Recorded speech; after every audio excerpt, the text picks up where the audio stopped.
नाशिक, अहिल्यानगर आणि पुणे जिल्ह्याच्या दृष्टीने अत्यंत ज्वलंत असलेला नाशिक पुणे हायस्पीड रेल्वे मार्गाच्या बाबतीमध्ये सातत्याने मी पाठपुरावा करतोय। केंद्रीय रेल्वे मंत्र्यांची भेट झाली, मुख्यमंत्री मोदयांची भेट झाली, अनेक व्यासपीठांवरून आम्ही याविरुद्ध आवाज उठवला, आंदोलनं केले, बैठका केल्या, सगळ्या लोकप्रतिनिधींना एकत्र केलं, सगळे प्रयत्न केले।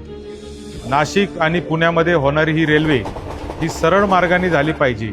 मात्र अचानकच आता आम्हाला असं कळालंय की ही रेल्वे ही रद्द करण्यात आलेली आहे। असा जर निर्णय रद्द झाला असेल आणि ही रेल्वे जर रद्द झाली असेल तर तो नाशिक आणि नगर जिल्ह्यावर केलेला फार मोठा अन्याय असं माझं ठाम मत आहे। नाशिक हा औद्योगिक एक प्रगतीचं केंद्र आहे, त्याला पुण्याबरोबर जोडणं हे अत्यंत महत्त्वाचं होतं। आज पुण्यामध्ये अनेक मुलं मुली जे शिक्षणाच्या निमित्ताने नोकरीच्या निमित्ताने राहतात, त्यांच्यासाठी जाण्या येण्याची व्यवस्था होणं अत्यंत गरजेचं होतं। हे सगळे प्रश्न जे आहेत ते आता ह्याच्यामुळं अजून ज्वलंत होणार आहेत। आजच नाशिकपासून पुण्याला जायला 5-5, 6-6 तास लागतायत। ट्रॅफिक जाम झाली तर 2-2, 3-3 तास एका जागेवर गाड्या थांबतायत आणि म्हणून या परिस्थितीमध्ये ही रेल्वे होणं अत्यंत गरजेचं होतं।